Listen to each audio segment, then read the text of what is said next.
Ok, entonces vamos a empezar.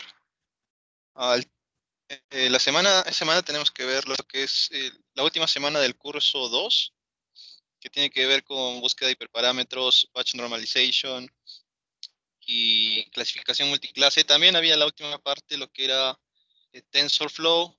Y eso lo vamos a hacer más adelante. Vamos a invitar a personas que no están en el grupo, ¿no? Especialistas que puedan dar uno de los tutoriales, tanto de TensorFlow como de PyTorch. Okay, entonces es por eso que en esta presentación no voy a cubrir esa parte, simplemente la parte teórica. Y también una vez que veamos ya lo que son esos frameworks de TensorFlow y PyTorch, pues ya podemos, creo, ir adentrándonos un poco más a la parte práctica también, usando esos frameworks, ¿no? Y también usando todo lo que hemos aprendido y hemos visto. Entonces, si tienen preguntas, pueden hacerlas en cualquier momento. Bueno, vamos a empezar. Entonces, como les decía, el temario para el día de hoy es justamente búsqueda de hiperparámetros. Vamos a ver lo que es grid search, random search, y me voy a centrar más en lo que es batch normalization, me parece lo más importante en esta semana. Vamos a ver cómo funciona batch normalization en la fase de entrenamiento y cómo funciona en la fase de prueba, ¿no? También importancia de por qué es bueno usar batch normalization en redes profundas. Y esto tiene que ver también con esto que se conoce como el internal covariance shift, que también vamos a explicar qué es y cómo es que batch normalization reduce un poco esto, ¿no? Y finalmente vamos a culminar con lo que es clasificación multiclase y vamos a hablar de la función softmax. Entonces, empecemos con lo que es búsqueda de hiperparámetros, optimización de hiperparámetros, también se le conoce, ¿no? Hyperparameter tuning. Entonces, nosotros vimos hace semanas estos conceptos, ¿no? La diferencia entre lo que era parámetros y lo que eran hiperparámetros. Parámetros eran aquellos matrices, aquellos justamente parámetros que son aprendidos durante el entrenamiento y que son fijos, ¿no? Y los hiperparámetros son aquellos valores que nosotros usamos, ¿no? Nosotros colocamos justamente, o nosotros designamos justamente, y habían diferentes tipos de hiperparámetros, ¿no? Tanto para la arquitectura, hiperparámetros para lo que es el proceso de entrenamiento y todo ello. Entonces, haciendo un repaso de lo que eran los hiperparámetros, pues, por ejemplo, al momento de nosotros tratar de definir una red neuronal en la arquitectura, nosotros podemos elegir, ¿no? Un determinado número de capas ocultas, y ese número de capas ocultas pues puede ser un hiperparámetro, ¿no? Porque antes de que empecemos a entrenar, realizar el entrenamiento, pues tenemos que especificarlo, ¿no? Otro hiperparámetro era el número de unidades ocultas, ¿no? Por ejemplo, acá la primera capa tiene 5 unidades ocultas, la segunda capa tiene 3 unidades ocultas. Entonces, ¿cuántas unidades ocultas colocar por cada capa? Pues eso también se puede considerar como un hiperparámetro, ¿no? Que nosotros tenemos que especificar previo al entrenamiento.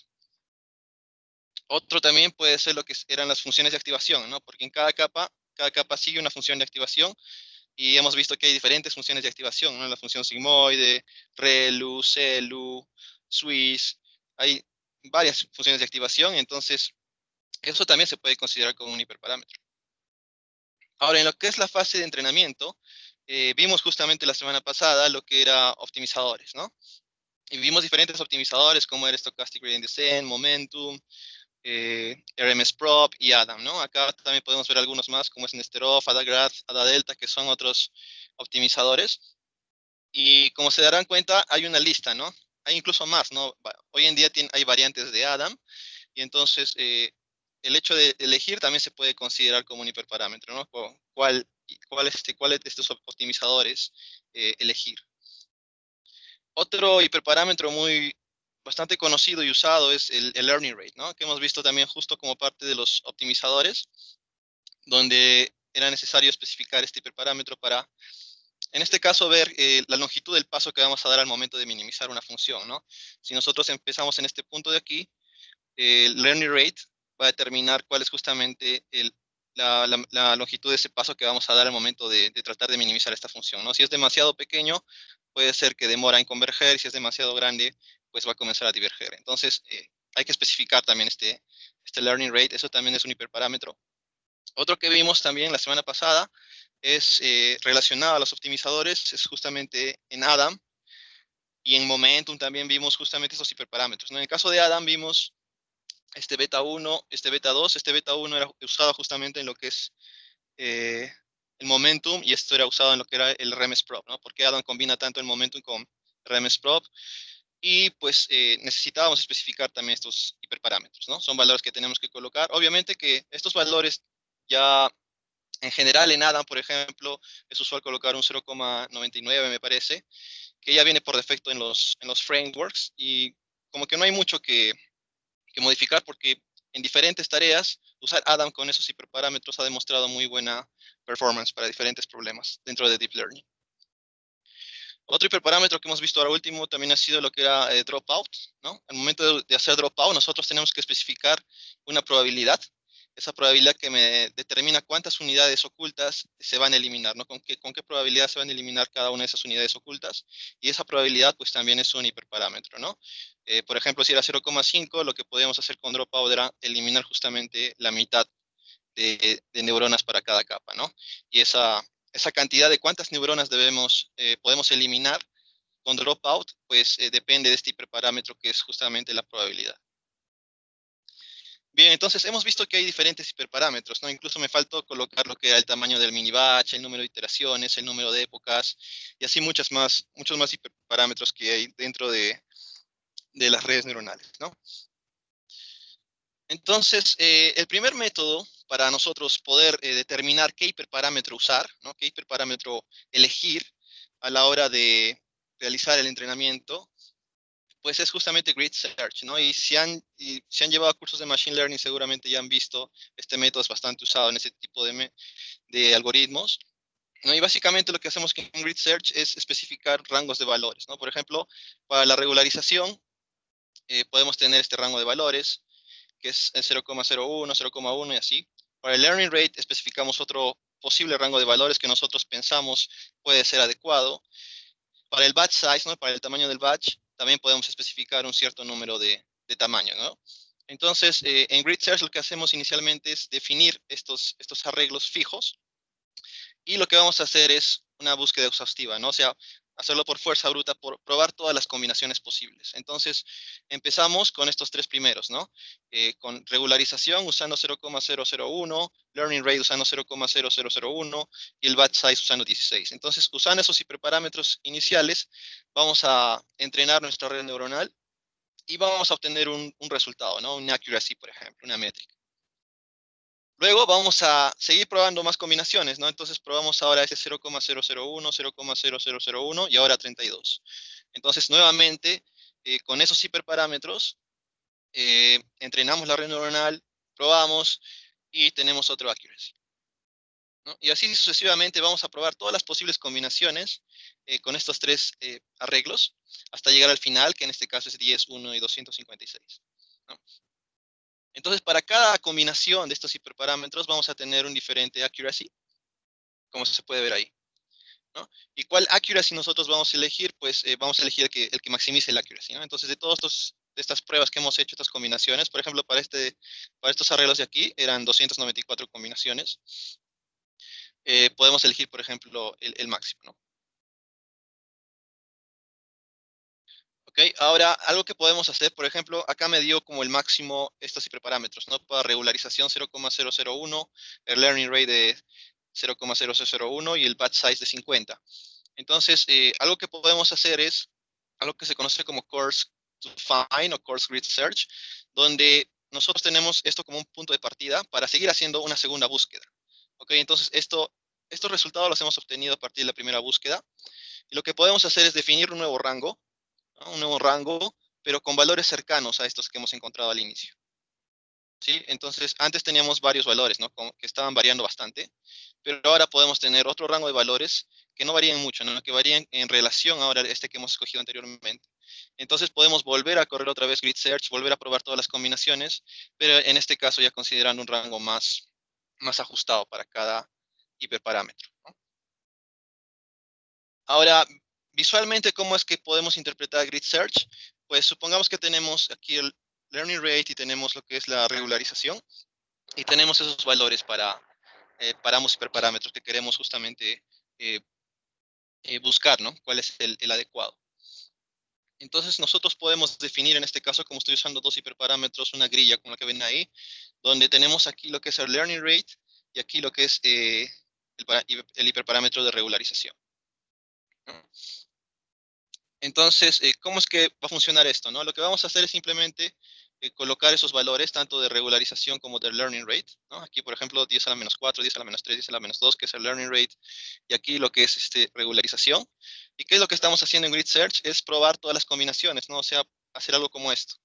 Probar el 10 a la menos 4 con 10 a la menos 1, el 10 a la menos 4 con 10 a la menos 2, 10 a la menos 4 con 10 a la menos 3, y así, ¿no? Estamos probando todas las posibilidades. Eso es justamente Grid Search, y así es como que visualmente se podría interpretar, ¿no?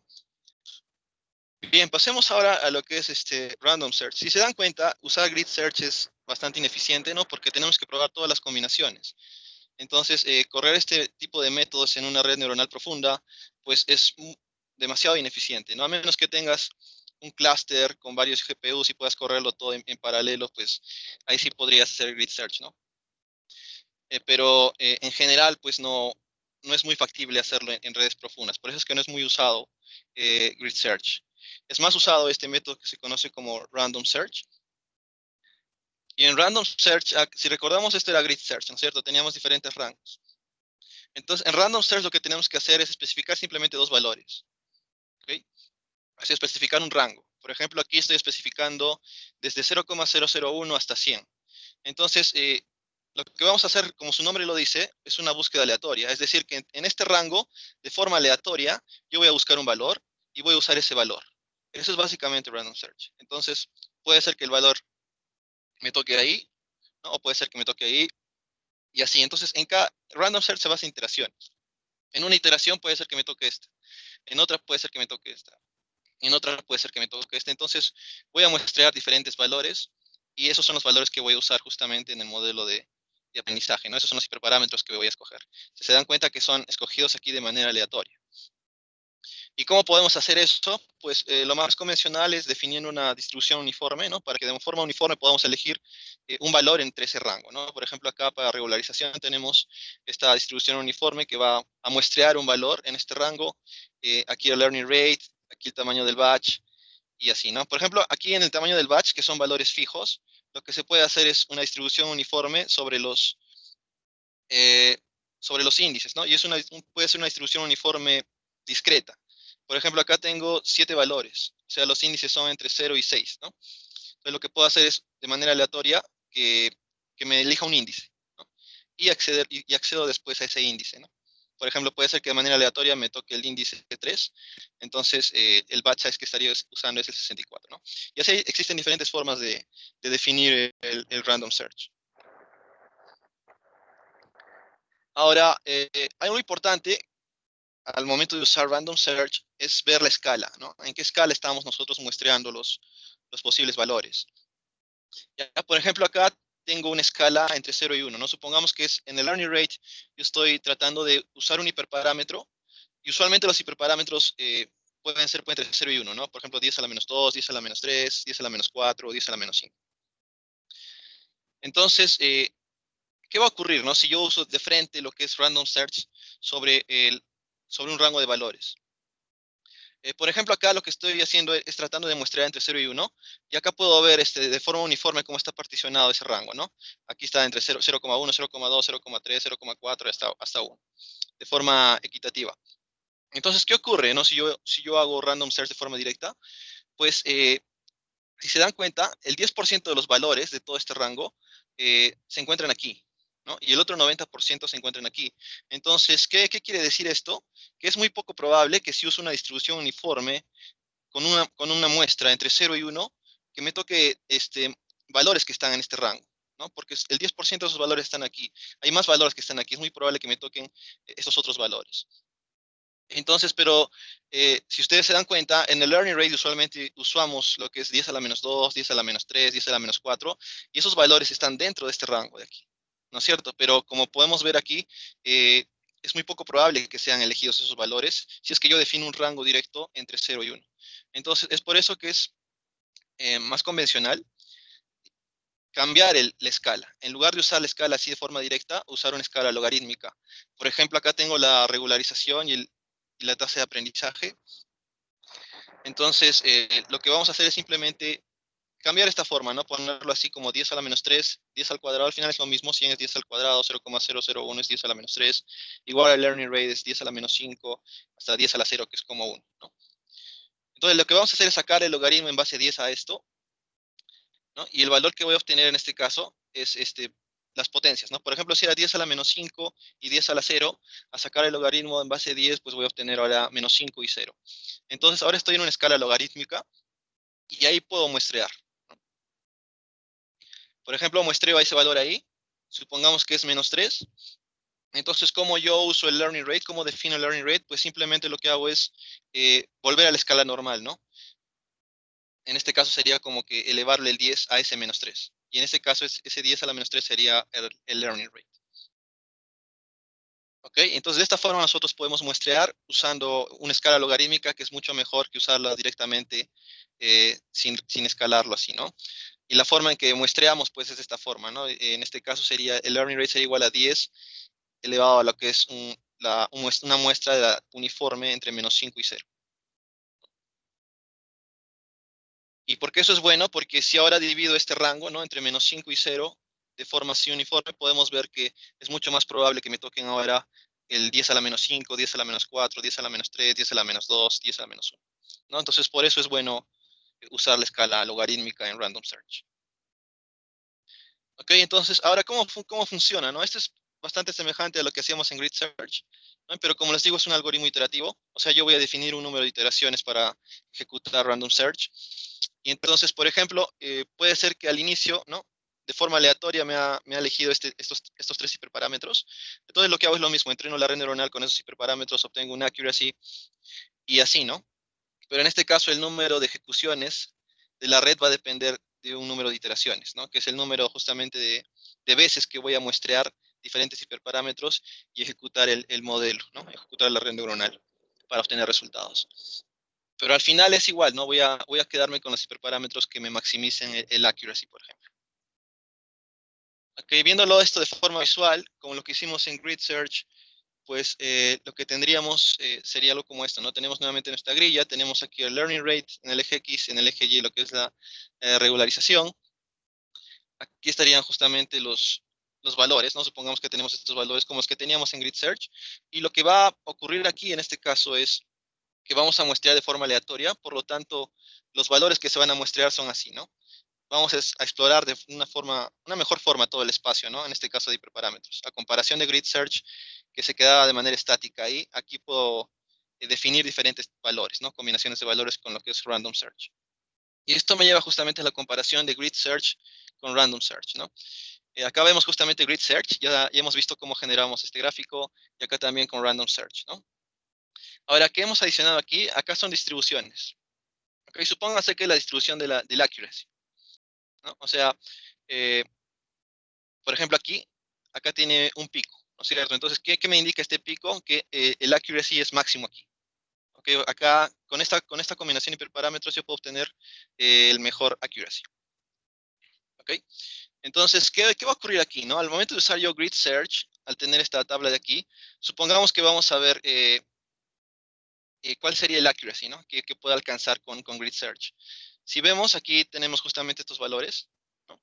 Si los proyectamos justamente sobre esta distribución, los valores que tendríamos de accuracy sería este de aquí y este de aquí, ¿no? En cierto modo está cerca del óptimo, del mejor accuracy, pero usando simplemente grid search así de forma fuerza bruta y viendo diferentes valores, no estamos llegando al óptimo de forma rápida, ¿no? Necesitaríamos definir otros valores, otro rango de valores mayor y seguir probando. En el caso de random search, si se dan cuenta, al ser aleatorio, es muy probable que en una de esas iteraciones, pues me toque un valor que sea mejor incluso que los que vi en grid search, ¿no? Por ejemplo, aquí me está tocando un valor que es cercano al máximo accuracy al momento de usar este hiperparámetro. ¿Ok? Entonces, eso es este gráfico, lo que estamos tratando de demostrar, que random search en general puede justamente ser bastante parecido a grid search, obtener resultados parecidos o en algunos casos incluso mejores, ¿no? Va a depender de cuántos valores estoy usando aquí también para, para ver si voy a obtener lo que es el óptimo, en este caso, el mejor accuracy o un accuracy bastante bueno, basándome en este tipo de búsqueda. Bien, eso sería lo que es relacionado a hiperparámetros. No sé si tienen preguntas hasta ahora y las pueden ir escribiendo en el chat. Si no, vamos a ver un poco lo que son curvas de aprendizaje. Y bueno, en curvas de aprendizaje tenemos aquí una curva, ¿no? ¿Por qué estoy hablando de curvas de aprendizaje? Es porque cómo nosotros podemos saber, muy aparte de obtener una accuracy, ¿no? Si los hiperparámetros que estoy eligiendo son buenos o malos, ¿no? Cómo compararlos. También una forma de hacerlo es de forma visual. ¿Okay? Por eso hacemos estas curvas de aprendizaje. Y estas curvas de aprendizaje me pueden dar justamente indicios de qué es lo que está pasando, ¿no? Qué hiperparámetro esté fallando, o si es necesario regularizar, o si la inicialización de pesos es correcta o no, y todo eso. Entonces, por ejemplo, si tengo una gráfica así, que al momento de yo iterar con diferentes épocas, ¿no? Épocas es obviamente el número de iteración, el número de iteraciones sobre todo el dataset, ¿no? Y acá en el eje ya tenemos la pérdida, ¿no? Nuestro objetivo es reducir la pérdida, ¿cierto? Minimizar la pérdida. Entonces, ¿qué está pasando aquí? Que la pérdida en las primeras épocas permanece casi constante, pero en una época más después, ¿no? O sea, por ejemplo, pónganse acá es la época 1 y acá es la época 50, eh, hace un salto, ¿no? Comienza a minimizar, como debe ser de forma correcta. Entonces, ¿qué es lo que puede haber pasado aquí? Es que puede ser que hayamos inicializado de forma incorrecta tal vez los pesos de la red neuronal. ¿Ok? Entonces, vimos ese tipo, ¿no? Vimos diferentes inicializaciones de pesos hace 2 semanas, me parece, donde vimos que hay diferentes formas de poder inicializar los parámetros de la red neuronal. Y bueno, si tengo este tipo de gráfica, ¿no? Al momento de yo graficar cómo está comportándose la pérdida, entonces es probable que tengamos una mala inicialización de los pesos, entonces tal vez sea recomendable cambiarlo. Otra gráfica bastante usual es esta de aquí, ¿no? Donde estamos con la función de pérdida bajando de forma correcta, como debe ser, y de pronto llega un punto en el que se forma esto que se conoce como un plató, ¿no? Algo plano, donde la función de pérdida ya no baja más. ¿Okay? Entonces, ¿qué está pasando aquí? Pues es muy probable que el learning rate sea demasiado grande, ¿okay? Porque usualmente especificamos un learning rate al inicio y normalmente no cambian, ¿cierto? A menos que sea un optimizador adaptativo como es Adam y otros. Entonces, ¿qué ha pasado aquí? Que la función de pérdida no está bajando. Entonces, es probable que lo más recomendable hacer en estos casos sería aplicarle un learning rate decay, ¿no? Que eso hemos visto también la semana pasada, ¿no? Y gráficamente lo que puede haber pasado es lo siguiente, ¿no? Supongamos que tenemos esta función que queremos minimizar y nosotros hemos empezado aquí donde está este punto rojo, y para este punto rojo la función de pérdida es alta, ¿no es cierto? Es bastante grande. Entonces, supongamos que hemos especificado un learning rate, ¿no? Y con ese learning rate dimos el siguiente paso. ¿Ok? Entonces, de aquí yo bajé aquí. Entonces, la función de pérdida se ha reducido, ¿no es cierto? Pero como el learning rate permanece fijo, entonces al siguiente paso lo que va a pasar es esto, ¿no es cierto? Que se va a ir a este otro lado de aquí. Entonces, en este caso, la función de pérdida lo que ha hecho es subir un poquito, ¿no? Porque ha subido acá un poquito. Ahora, si sigo con ese mismo learning rate y sigo iterando, pues el siguiente paso va a ser aquí, ¿no? Y la función de pérdida no va a cambiar mucho. El siguiente paso sigue ahí y la función de pérdida no va a cambiar mucho. Entonces, si se dan cuenta, se forma justamente ese plató donde la función de pérdida no está minimizándose, no se está reduciendo como nosotros quisiéramos, porque nuestro objetivo al final es tal vez tratar de llegar aquí. Entonces, es por eso que es recomendable en estos casos usar lo que es el Learning Rate Decay. En el Learning Rate Decay lo que hacemos es reducir esta longitud del paso, ¿no? Por ejemplo, si acá el Learning Rate era de 10 a la menos 2, tal vez reducirlo a 10 a la menos 4, ¿no? Si yo lo reduzco, entonces en este caso el tamaño de este paso ya no va a ser así de grande, sino va a ser pequeño, y en ese caso entraría en este caso a esta parte de aquí y podríamos llegar ya al mínimo, ¿no? O sea, podríamos seguir minimizando lo que es la función de pérdida.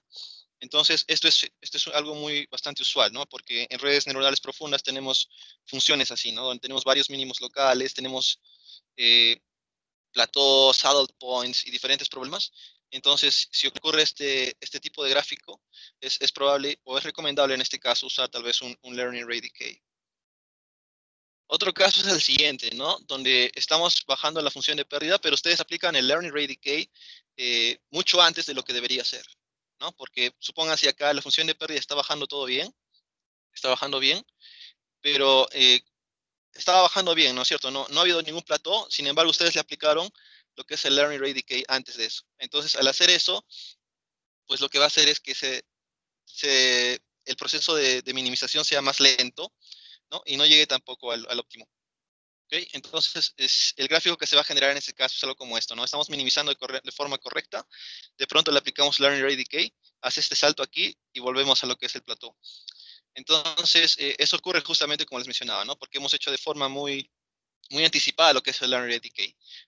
Lo más conveniente hubiera sido de seguir que el modelo siga entrenando de forma normal sin hacer este learning rate decay, ¿no?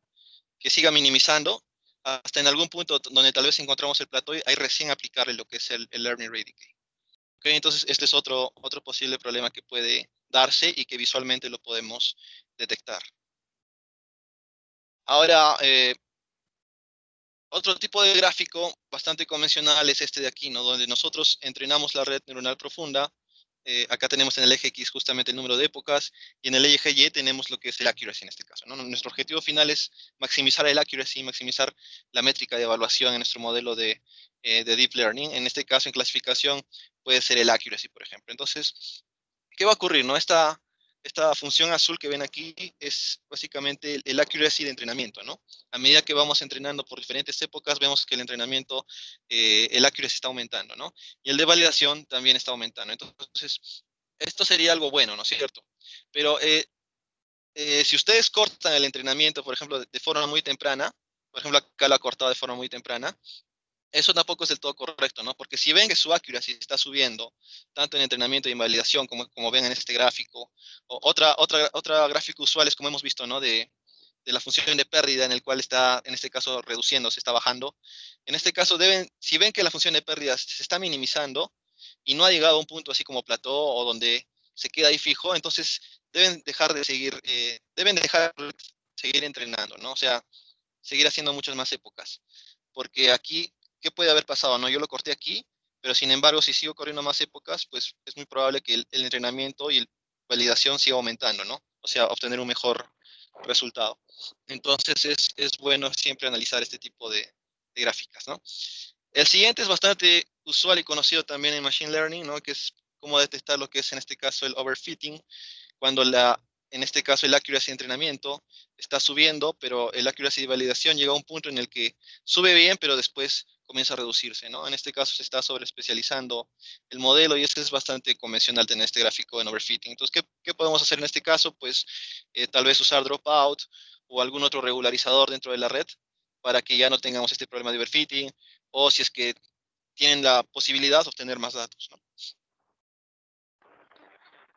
Y acá hay otro tipo también que a primera instancia puede ser que parezca correcto porque tanto la data de entrenamiento como de validación están bastante pegaditos, no está cambiando mucho y el accuracy ha quedado ahí. Pero usualmente si está demasiado pegadito puede ser que sea síndrome de underfitting o también es porque miren si está formando acá ya un plató, ¿no? Y el accuracy no es demasiado bueno. Tal vez pónganse acá una accuracy de 60 cuando tal vez lo mejor que pudimos haber obtenido era una accuracy de 90, ¿no? Entonces estamos teniendo un underfitting, que también es un problema bastante usual también en diferentes modelos de Machine Learning y también se presenta aquí en de Deep Learning, ¿no? Entonces, si tengo underfitting, lo más usual es, pues, aumentar la complejidad del modelo, ¿no? Tal vez aumentar el número de capas del modelo y hacerlo mucho más complejo para que de esa forma podamos eliminar en este caso el underfitting. Y una forma de poder nosotros visualizar estas gráficas de forma así más fácil, ¿no? Más accesible, tenemos TensorBoard, que es justamente una herramienta como parte de TensorFlow, pero en PyTorch también ustedes pueden usar TensorBoard. Y en este TensorBoard, pues, les permiten hacer diferentes cosas, ¿no? Y una de ellas es justamente visualizar estas gráficas de accuracy, de la función de pérdida, cómo está cambiando. Pueden correr diferentes modelos al mismo tiempo y ver cómo es que cambian ambos, ¿no? Por ejemplo, probar diferentes optimizadores y que me muestre aquí una gráfica de cada optimizador, cómo es que está funcionando con mi modelo y con mi dataset, ¿no? Entonces, esta herramienta de TensorBoard es bastante útil y bastante recomendable para poder ustedes hacer un análisis de qué es lo que está ocurriendo con su modelo de Deep Learning, ¿no? Y para también hacer la búsqueda de hiperparámetros y todo ello. Entonces, esto es muy recomendable que si usan TensorFlow pueden usarlo, y también si usan PyTorch también tiene su encapsulador para usar también TensorBoard. Así que es bastante útil eso. Y bueno, ahora sí, eso sería en lo que respecta a lo que es búsqueda de hiperparámetros. Y ahora vamos a pasar a otro tema que sería batch normalization, ¿no? Pero antes de entrar en lo que es batch normalization, vamos a hablar un poco de normalización en general. Y esto es un tema también que me parece no lo hemos llegado a tocar en semanas pasadas, pero que si han visto los videos, pues sí, sí lo han tocado, ¿no? Y es también bastante usual hacer esto en Machine Learning convencional, ¿no? Y es, por ejemplo, lo que hemos visto usualmente también en Machine Learning en tradicional, y lo que es recomendable también en todo tipo de técnicas de Machine Learning, de Deep Learning, es normalizar o escalar o estandarizar lo que es su data de entrenamiento, ¿no? Su data de entrada en este caso, ¿no? Por ejemplo, si tengo esta data tabular, ¿no? Con dos características que me dicen aquí la edad y el salario, ¿no? Acá se dan cuenta que la edad y el salario no están en el mismo rango, ¿no? La edad tiene un rango entre, en este caso, 20 y 50, y el salario tiene un rango eh, bastante grande, ¿no? Entonces, cuando tenemos esos casos donde las características tienen un rango bastante grande, ¿no? Varían bastante en diferentes características, entonces es ahí donde es recomendable hacer la normalización, ¿no? El escalado. Pero en general siempre es recomendable, cuando usen cualquier modelo de Machine Learning o de Deep Learning, aplicar esta normalización, escalado, estandarización previo al entrenamiento, ¿no? Entonces, nosotros tenemos la data de entrada, y lo que podemos hacer es ingresar eso en una red neuronal también, ¿no? En este caso con dos características. Bien, ¿cómo podemos hacer esta estandarización, normalización, escalado? Pues una forma bastante convencional es usar este Z-score o estandarización, ¿no?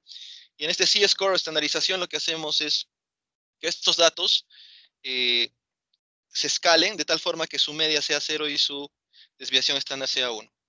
¿Y cómo hacemos eso? Pues simplemente a estos datos que tenemos aquí le vamos a restar lo que es la media por cada característica y dividir la desviación estándar también por cada característica, ¿no? O sea, aplicarlo en este caso por columnas. Por ejemplo, aquí que tengo dos columnas, lo que voy a hacer es aplicar simplemente la media para la primera columna, la media para la segunda columna, la desviación estándar para la primera columna y la desviación estándar para la segunda columna, y tendría esto de aquí, ¿no? Que es esta tabla de aquí de media y desviación estándar. Entonces, lo que puedo hacer ahora es simplemente restar cada fila con esta media y dividirlo con esta desviación estándar, ¿no? Y de esa forma ya podría estandarizar estos valores. Y aquí vemos aquí estos valores estandarizados, ¿no? Ya no existe esa variabilidad en las características, ¿no? Porque acá eran bastante grandes, ¿no? Variaban demasiado.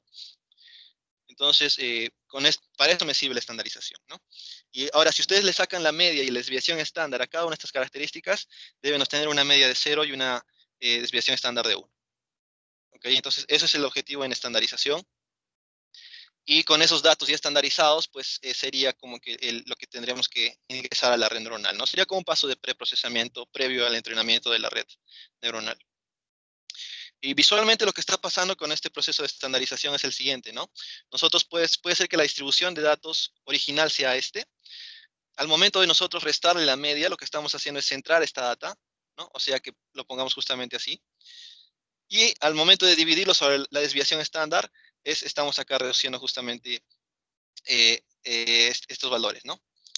Y aquí está en NumPy, ¿no? Cómo se puede hacer esto de forma rápida.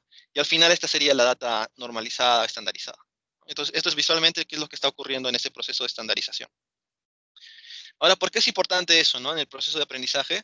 Esto se explica mejor con lo que son curvas de nivel. Si no saben lo que es una curva de nivel, simplemente pueden ver acá, por ejemplo, esta función cuadrática.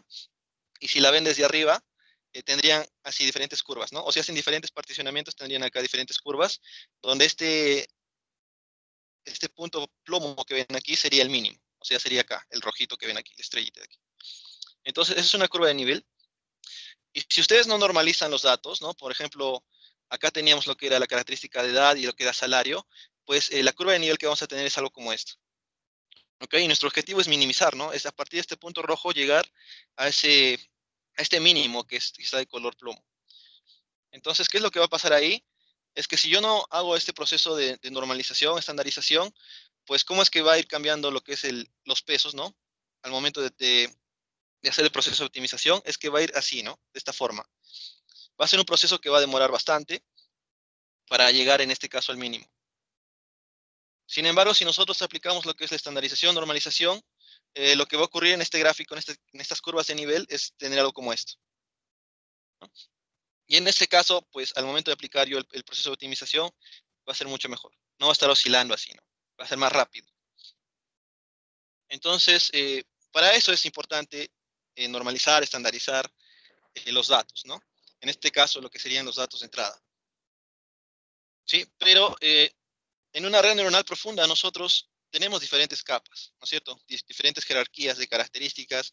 Entonces, si estamos aplicando este proceso de normalización a la entrada, ¿por qué no aplicarlo también en las capas ocultas, ¿no?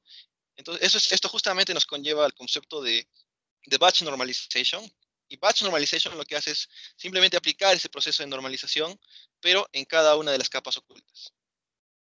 ¿Ok? Entonces, esto justamente nos lleva al concepto de batch normalization. Batch normalization es un trabajo ya de hace bastantes años, en este caso de 2015, que fue publicado en ICML, ¿no? Acá les estoy dejando el enlace del paper para que lo revisen. Y a partir de ese momento, pues es muy usual que vean en diferentes arquitecturas de Deep Learning este método de batch normalization, porque tiene bastantes ventajas. ¿Okay? Vamos a mencionar también eso al final, pero esto batch normalization es algo que sí o sí deben probar en sus modelos de Deep Learning, ¿no? Para ver si funciona bien o no. Entonces, como les mencionaba anteriormente, en batch normalization lo que vamos a hacer es aplicar ese proceso de normalización que hemos visto, ¿no? Pero ya no en la entrada, sino en las capas ocultas. ¿Okay? No se aplica en la capa de salida, simplemente en las capas ocultas.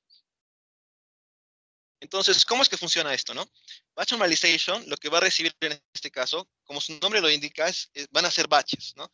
Ya hemos visto también la semana pasada que el entrenamiento lo podemos hacer en forma de mini batches, ¿no? Si tengo un dataset de 100.000 elementos, yo puedo particionar esos 100.000 elementos en pequeños lotes, ¿no? Pónganse lotes de 64 tal vez, y con cada lote de 64, pues ir entrenando el modelo, ¿no? Haciendo una llamada forward y backward, hasta cubrir los 10.000.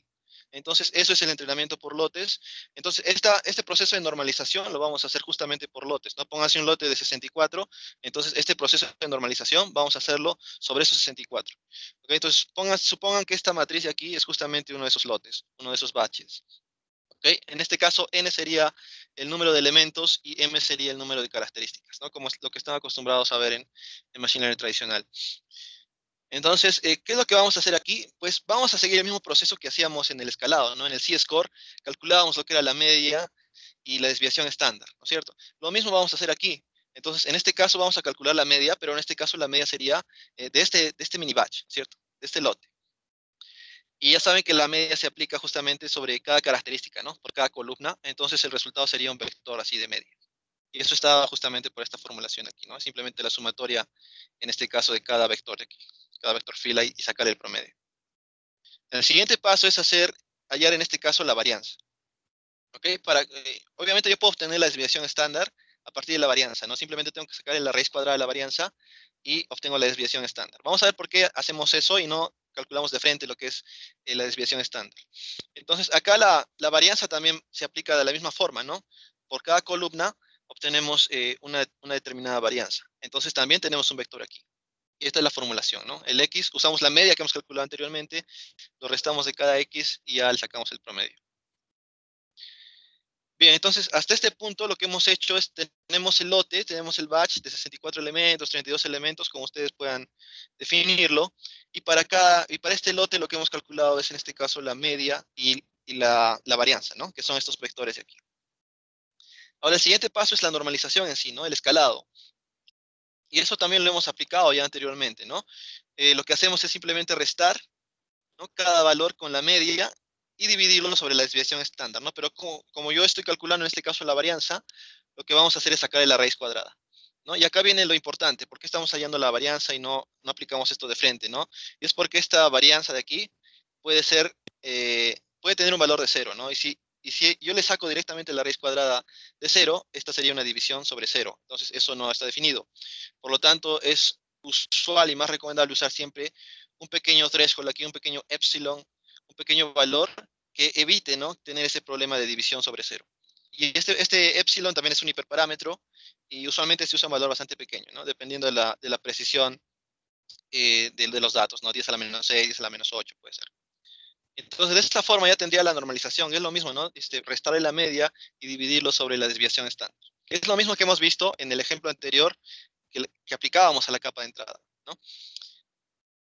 Bien, entonces esto me va a dar como resultado, pues, una matriz, ¿no?, estandarizada, ¿no?, normalizada, escalada, ¿no?, que va a ser de la misma magnitud, ¿no? Solo que los valores en este caso ya están escalados y no van a variar mucho, ¿no? Y de hecho, como les mencionaba también anteriormente, si ustedes sacan la media y la varianza o la desviación estándar de aquí, lo que van a obtener es que la media sea 0 y la varianza sea 1. Hasta ahí todo bien, creo yo, porque eso es lo mismo que hemos visto y que aplicábamos en la capa de entrada. Ahora, aquí es donde va a cambiar un poco la cosa en batch normalization. ¿Sí? Lo que tenemos aquí como resultado en esta tabla, como les decía, es una tabla justamente con medio cero y varianza 1, ¿no? Pero puede ser que no siempre sea recomendable fijar ahí esa distribución de las características a una media 0 y varianza 1, ¿no? Y eso lo vamos a ver aquí gráficamente. Supongamos que las características siguen una distribución gaussiana, ¿no? Y acá vemos justamente esta distribución gaussiana que tiene una media 0 y una varianza 1, ¿no? Esta también se le conoce como distribución normal estándar, ¿no? Una media 0 y varianza 1. Entonces, ¿qué podemos hacer aquí con esta gaussiana, ¿no? A partir de esta gaussiana, esta distribución, que yo le voy a llamar como una distribución base, yo puedo obtener diferentes gaussianas, ¿ok? ¿Y cómo puedo hacer eso? Pues, por ejemplo, si yo le aumento lo que es en este caso la varianza o de la desviación estándar, en este caso la desviación estándar, ¿no? Le aumento la desviación estándar, ¿qué va a ocurrir con esta gaussiana? Pues esta gaussiana se va a achatar así, ¿no es cierto? Entonces lo que estamos haciendo es como que escalando esta gaussiana, ¿no?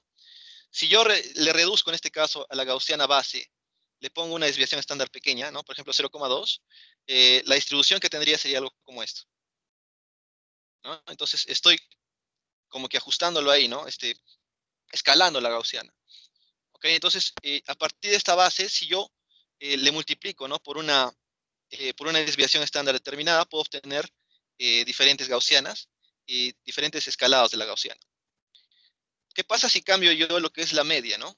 Entonces parto de nuevo por mi distribución base y le pongo, por ejemplo, una media de menos 1.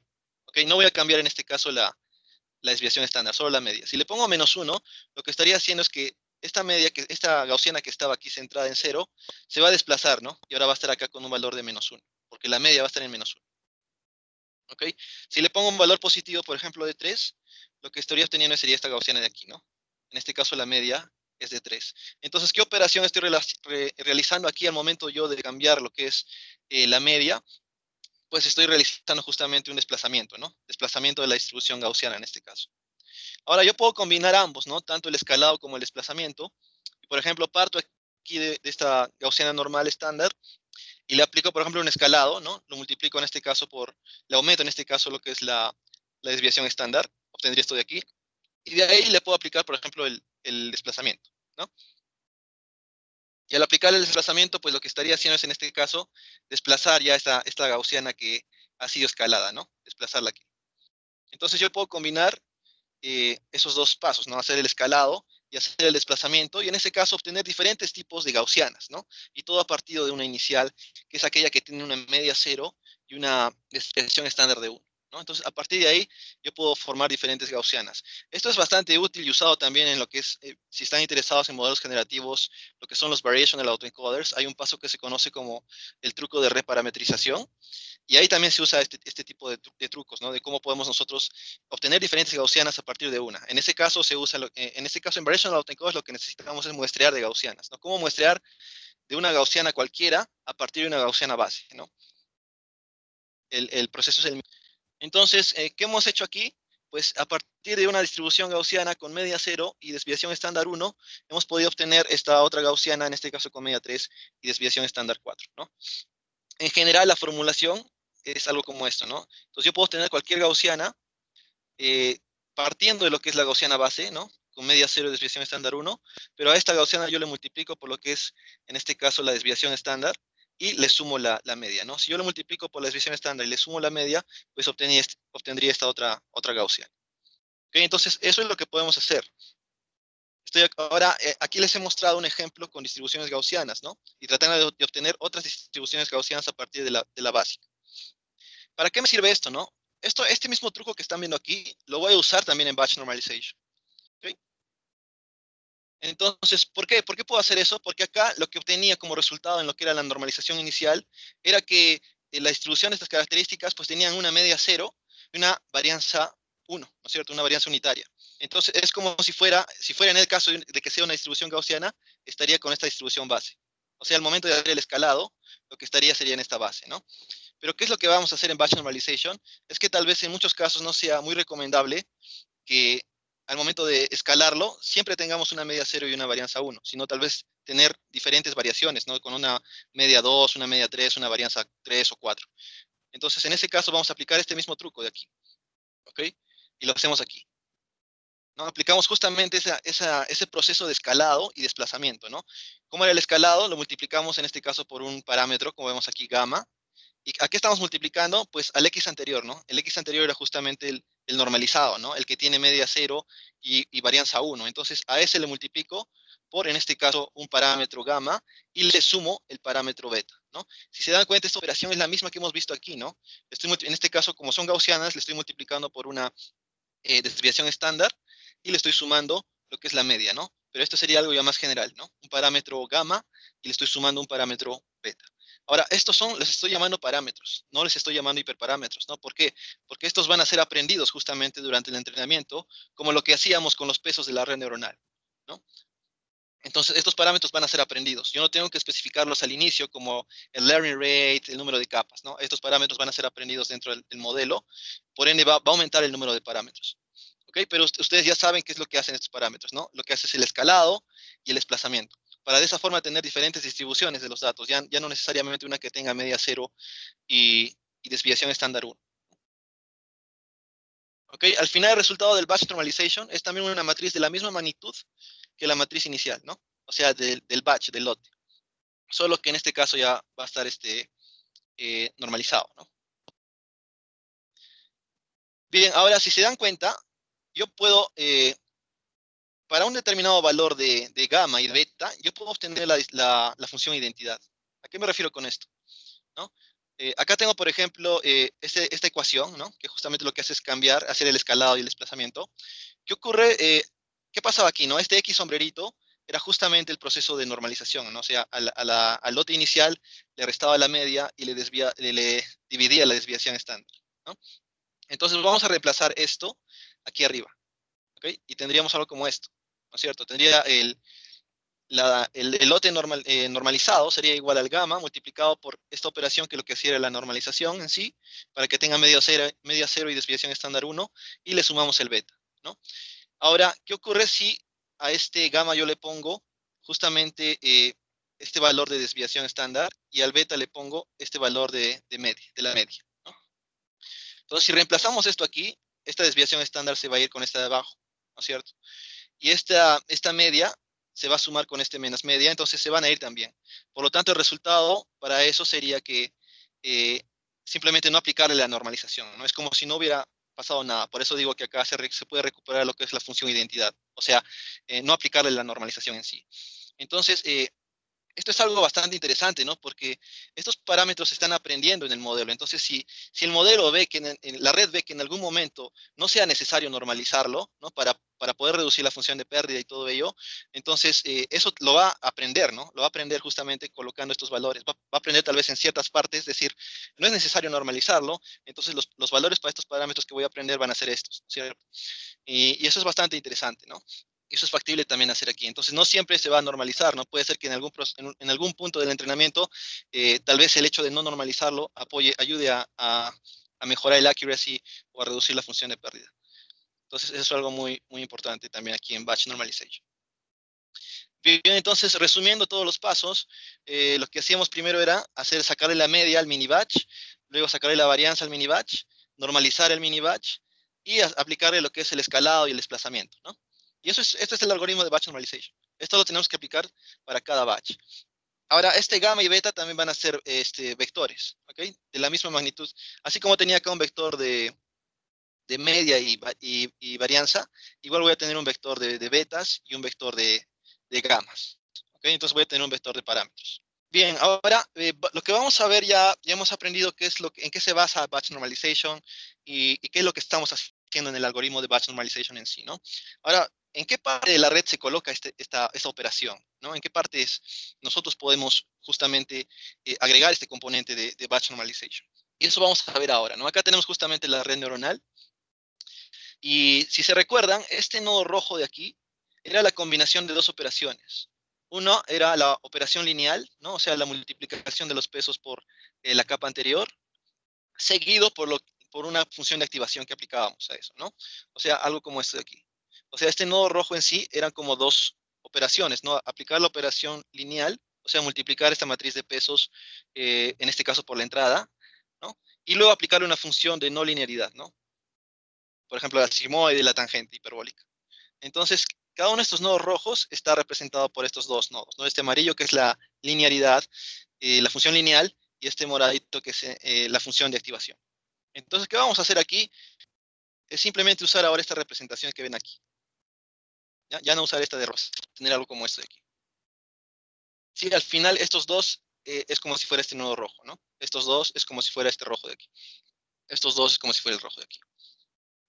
Entonces simplemente estoy como que poniendo la red neuronal a más detalle, ¿no? Estos amarillos lo que hacen es justamente calcular la función lineal y este morado lo que hace es calcular la función de activación. Ahora, si se dan cuenta, acá estoy coloreando diferentes, estoy dando diferentes colores a los enlaces, ¿no? Estos azules de aquí son justamente los parámetros W, ¿no? Las matrices W que se aprenden en el proceso de entrenamiento.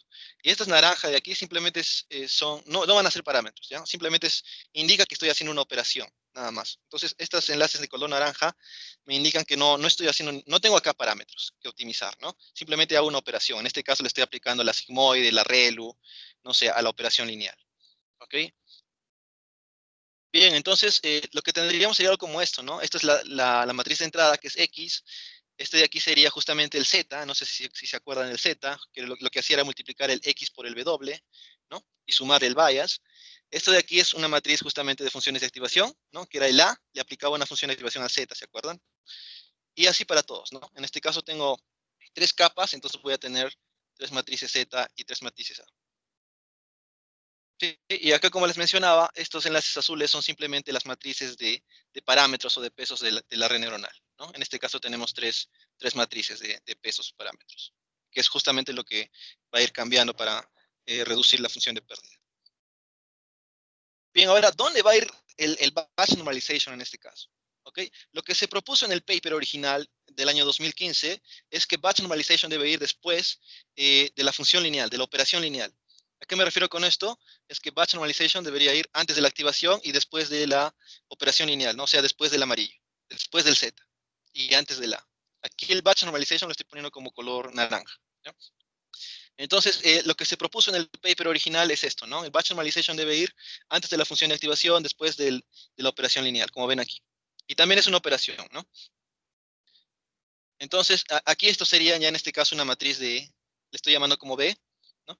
Y ahora la función de activación que voy a aplicarle va a ser sobre este B, ¿no? Ya no va a ser sobre el Z, va a ser sobre, en este caso, este B es como el Z normalizado, ¿no? El Z de aquí, le estoy aplicando aquí simplemente la normalización. Entonces, esta matriz B sería como el Z normalizado. Ahora, eso se dijo en el paper original, ¿no? Pero en la práctica se ha visto que hay bastantes casos en los cuales aplicar batch normalization después de la función de activación ofrece mejores resultados. ¿Okay? Entonces, en este caso, es lo que están viendo aquí, ¿no? Gráficamente, podemos ver que estoy aplicando el batch normalization, pero en este caso después ya de la función de activación, ¿no?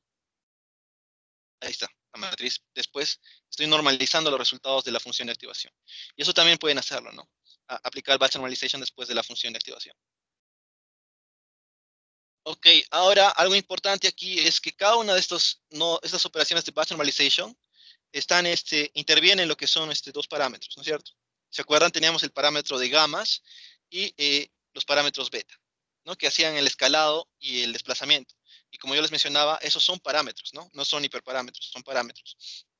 Entonces, estos también tienen que ser aprendidos durante el proceso de entrenamiento, ¿no? Entonces, cada una de estas capas de batch normalization va a tener su propia matriz o vector de gamas y betas, ¿no? De gamas y betas, así como teníamos el W, ¿no? Entonces, al final, los parámetros de la red profunda serían tanto las conexiones W, que son estas azules de aquí, que teníamos antes, y ahora que estoy adicionando el batch normalization, pues voy a tener estos nuevos parámetros de aquí, que son el gamma y el beta, el gamma y el beta. Y eso va a ser para cada capa de batch normalization que voy a estar adicionando en mi red neuronal. Bien, ahora vamos a analizar qué tipo de operaciones se están llevando a cabo dentro de este nodo de batch normalization, este nodo naranja. ¿Ya? Y este gráfico que les voy a mostrar a continuación les va a ayudar bastante para que ustedes puedan calcular las derivadas, ¿no? Si no me equivoco, esta semana en la especialización no han dado para que ustedes puedan implementar batch normalization desde cero, lo cual yo recomiendo mucho, ¿no? Porque es un poco más difícil de las implementaciones anteriores, porque tienen que calcular un poquito más, tienen que considerar algunos detalles al momento de hallar los gradientes, y eso yo les aconsejo bastante que puedan calcularlo a mano e implementar batch normalization desde cero. ¿Ok? Y les voy a mostrar aquí un gráfico que les va a ayudar a calcular en este caso los gradientes. ¿Ya? Entonces, en este caso, tengo aquí, ¿no? Esta parte de aquí. En este caso estoy considerando el caso donde aplico batch normalization antes de la función de activación, pero también va a funcionar si es que la aplico después, ¿ya? Entonces voy a coger estos dos de aquí, ¿no? El Z y el B. Aquí, Z y B, ¿no? La operación lineal y el componente de batch normalization. Entonces, ¿qué es lo que va a pasar aquí dentro de este nodo naranja, ¿no? Dentro de este nodo naranja van a ser una serie de operaciones que ven aquí. ¿Ok? No se asusten que voy a explicar paso a paso qué es lo que significa y cómo es que estoy creando este grafo computacional dentro de este nodo naranja, ¿ya? Pero lo que quiero que entiendan es que este nodo naranja no es simplemente una operación simple, sino que es una serie de operaciones, ¿ya? Que me van a ayudar justamente a calcular los gradientes. Entonces, vamos a ver qué operaciones se están llevando a cabo acá dentro de batch normalization, ¿ya? Entonces, este es el gráfico al que quiero llegar, ¿no? Para ello, la entrada va a ser Z, ¿no es cierto? Que es la capa anterior, ¿no? Que puede ser también la función de activación si es que ponen el batch normalization después de la función de activación. En este caso estamos poniéndola antes de la función de activación y después de esta operación lineal Z, ¿no? Entonces, el Z sería la entrada, ¿sí? Este Z sería la entrada. Entonces, la primera operación que hacíamos en batch normalization era hallar la media, ¿no? La media aquí. Y lo hacíamos justamente sobre la data de entrada. Y en este caso, la data de entrada después de Z. ¿Ya? Entonces, esta media lo estoy representando como un nodo, como que ven ahí. Entonces, esta media depende solamente del Z, ¿no es cierto? Entonces voy a crear ahí un enlace. La siguiente operación era la varianza de desviación estándar, ¿no? La varianza en este caso. Entonces, acá tenemos la varianza y para calcular la varianza lo que hacemos es, tengo la data de entrada, le resto lo que es la media, ¿no? Y lo divido sobre el número de datos. Esto es la varianza. Entonces, para calcular esta varianza, yo necesito la data de entrada y necesito la media, ¿no? Entonces, tengo dos enlaces aquí, como el que ven ahí, ¿no? Tanto la data de entrada como la media. La siguiente operación era el proceso de normalización, ¿no es cierto? Lo que hacíamos aquí era, a la data de entrada le restábamos la media y lo dividíamos sobre la desviación estándar, ¿no? Que es simplemente aplicar la raíz cuadrada a la varianza más ese épsilon de ahí, ¿no? Entonces, si se dan cuenta, esta normalización depende tanto de la data de entrada, depende tanto de la media y depende tanto de la varianza. Entonces voy a tener tres enlaces aquí, ¿no? Tanto de la varianza, tanto de la media y tanto de la data de entrada. Finalmente teníamos el proceso de escalado y desplazamiento, ¿no? Donde simplemente multiplicamos a la data normalizada por este gamma y le sumaba el beta. Entonces, esto depende simplemente de la data estandarizada, o sea, voy a tener un enlace aquí, ¿no? Pero como yo les decía, estos son parámetros que se van a aprender en el proceso de aprendizaje. Por lo tanto, los estoy poniendo como un enlace azul, ¿no? Se recuerdan, el azul son los parámetros que se van a aprender y los naranjas son simplemente operaciones. Entonces, para obtener yo este B, ¿no? Que sea el resultado normalizado, pues voy a necesitar en este caso de un beta, que va a multiplicar en este caso a un 1, porque es 1 por beta, y de este gamma que va a multiplicar a la normalización anterior, ¿no? Y en este caso ya he creado este grafo, ¿no? Este grafo computacional, que es básicamente lo que hace batch normalization.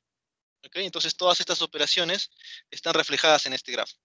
Ahora, ¿para qué me sirve esto? Como yo les decía, me va a servir para calcular lo que son las derivadas, ¿cierto? ¿Y cómo así, no? Por ejemplo, yo voy a querer calcular la derivada de la función de pérdida con respecto a z, ¿no? Si quiero calcular la derivada de la función de pérdida con respecto a z, ¿qué va a pasar, no? Lo que va a pasar es que vamos a venir por aquí y tenemos que ver todos los posibles caminos que me llevan a z. ¿Ok? Entonces, por ejemplo, un camino puede ser aquí b, z sombrerito, varianza, z, ¿no es cierto? Ese es un camino. B, z sombrerito, varianza, z. Entonces, ¿a qué me refiero con esto? Es que para calcular primero este gradiente de z, pues lo que voy a tener que hacer es calcular la función, el gradiente de la función de pérdida con respecto a b, calcular el gradiente de b con respecto a z sombrerito, calcular el gradiente de z sombrerito con respecto a la varianza, y calcular el gradiente de la varianza con respecto a z, ¿no? Ese es un camino. Ahora veamos otro camino, ¿no? Otro camino sería el b, z sombrerito, y de frente el z, ¿no? Está justamente por este enlace aquí. Entonces, ese es otro gradiente, ¿no? El gradiente de la función de pérdida con respecto a b, gradiente de la función de b con respecto a z, gradiente de z sombrerito con respecto a z, ¿no? Y al final yo voy acumulando acá esos gradientes, ¿no? Entonces, en este caso tengo 4 caminos, ¿no? Este camino de aquí, este otro camino de aquí, este otro camino de aquí y ese camino de ahí. Entonces, ustedes tienen que calcular ese gradiente, ¿no? A mano y de ahí implementarlo, ¿ok? Pero acá visualmente ustedes ya saben qué gradientes calcular y qué gradientes se van a ir acumulando, ¿no? Entonces, estos grafos computacionales ayudan bastante al momento de implementarlo desde cero, ¿no? Que yo les recomiendo bastante y traten de implementar batch normalization porque no he visto que dejen un assignment de implementación de batch normalization desde cero. ¿Ok? Y eso es básicamente lo que quería mostrarles aquí. Y esto es básicamente la fase de entrenamiento también, ¿no? Donde tengo que aprender estos parámetros, no hiperparámetros, estos parámetros. Bien, esto sería la fase de entrenamiento, como les decía. Ahora vamos a ver lo que es batch normalization en la fase de prueba. ¿Qué va a pasar en la fase de prueba, ¿no es cierto? Al momento de nosotros probar la red neuronal, ¿no? ¿Será que puedo aplicar el mismo proceso, el mismo algoritmo que estaba aplicándolo en la fase de entrenamiento? Pues no va a ser igual, ¿no? ¿Por qué? Porque la data de prueba eh, va a venir usualmente de diferentes magnitudes, ¿no? O sea, diferentes tamaños de lote y en muchos casos de forma reducida, ¿no? Porque, por ejemplo, puede ser que me gustaría probar o clasificar simplemente una imagen, no clasificar 10 imágenes. Si no, yo le voy a pasar una imagen y me gustaría saber si es perro o gato, ¿no es cierto? Pues como ven aquí. Entonces, la entrada sería simplemente un batch de tamaño 1, ¿no? Hay casos en los que sí podemos mandar un batch un poco más grande, tal vez quiero saber para estas 5 imágenes, estas 10 imágenes, ¿no?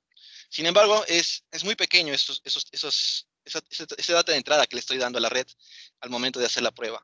Entonces, el hecho de calcular tanto la media y la varianza del mini batch, pues no va a funcionar en estos casos, ¿no? O sea, tratar de calcularlo para la data de prueba, como lo que hacía en la data de entrenamiento, pues no va a funcionar. ¿Ok? Y esto también se ve bastante en lo que es la normalización de la entrada, ¿no? ¿Se acuerdan? En la normalización de la entrada lo que tenía era aquí la edad, el salario, y lo que hacía era calcular la media, ¿no? Por cada columna y la varianza, ¿no? Y luego lo que hacía era estandarizar esto, ¿no? Normalizar esto, para que tenga una media 0 y una varianza 1, usando justamente esta fórmula. Entonces, esto es en la fase de entrenamiento, ¿no? ¿Qué pasa en la fase de prueba? Pues en la fase de prueba, lo que vamos a hacer es usar estas estadísticas que hemos calculado en la data de entrenamiento. Por ejemplo, yo he calculado aquí una media y una desviación estándar, ¿no? Estos vectores que ven aquí. Entonces, yo voy a usar esos vectores, esas estadísticas, en la data de prueba. Por ejemplo, acá viene un dato de prueba, simplemente viene uno, ¿no es cierto? Una edad de 40, un salario de 68,000. Entonces, ¿qué vamos a hacer? ¿Cómo lo estandarizamos? Pues usamos justamente la media y la desviación estándar calculados en la data de entrenamiento, ¿no? Entonces, esa media sería la que reemplazamos aquí, esa desviación estándar es la que reemplazamos aquí, y el X sería en este caso la data de prueba, ¿no? Y de esa forma ya estaríamos normalizando, estandarizando la data de prueba.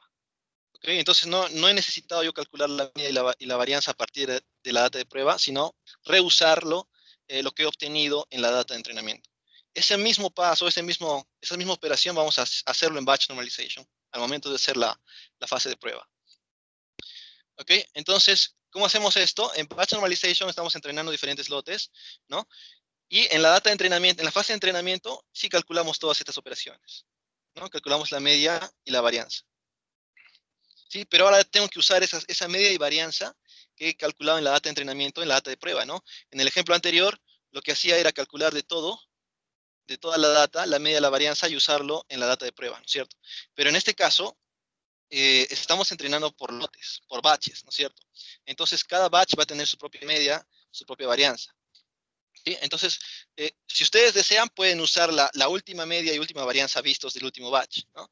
Pero es mucho más recomendable hacer lo que es el exponential weighted average o running average, que son términos que hemos visto también en optimización, ¿no? La semana pasada, por ejemplo, al momento de usar el modelo de momentum, el optimizador de momentum, lo que hacemos es un exponential weighted average, ¿no? Al momento de usar Adam, usamos exponential weighted averages, que es básicamente esto de aquí, ¿no? Tenemos un hiperparámetro que le estoy llamando acá como momentum, y que básicamente lo que hace esto es considerar un histórico, ¿no? Por ejemplo, si he ejecutado 1000 batches, ¿no? Y para cada batch he calculado su media y su varianza, pues al momento yo de calcular la media y varianza general, o esta running que le estoy llamando aquí, ¿no?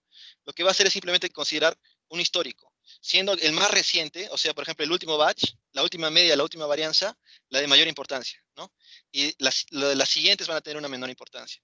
Por eso se le llama exponential weighted average, ¿no? Una gráfica de esto es algo como esto, ¿no? Donde aquí el último batch que he visto, la última varianza y última media tendría mayor peso, ¿no? El batch anterior a ese tendría un menor peso, el batch anterior a ese tendría esto, ¿no? Entonces, acá estoy considerando como un histórico de los batches, ¿no? Siendo el último batch, las estadísticas, o sea, la media y la desviación estándar, al que les estoy dando mayor peso. Entonces, esto es lo que hace el exponential weighted average, ¿no? Igual hacíamos en optimizadores, por ejemplo, en Momentum, en este caso no era la media y la desviación estándar, ¿no? Eran los pesos, los gradientes, ¿no? Entonces, en el caso de Momentum, por ejemplo, lo que hacíamos era considerar justamente los gradientes del último, de la última iteración que tenga mucho mayor peso, ¿no? Que las anteriores. Entonces, eso es lo que hacemos con exponential weighted average o running average. En este caso, en el caso del medio y la varianza, estamos viendo, dándole mayor importancia al del último batch visto, ¿no? Pero estamos considerando también batches anteriores, pero así, viendo justamente su importancia. Eso es lo que hacemos con esta ecuación que ven aquí, ¿ya? Para que no se mareen. Y eso es lo que se hace en la fase de prueba, ¿no? Entonces, en la fase de prueba, la media y varianza que voy a usar al momento yo de normalizar sería este de aquí, ¿no? Esta media running y esta varianza running. ¿Okay? O sea, tengo que restar la data de prueba menos esta media running y dividirlo sobre la desviación estándar en este caso, ¿no?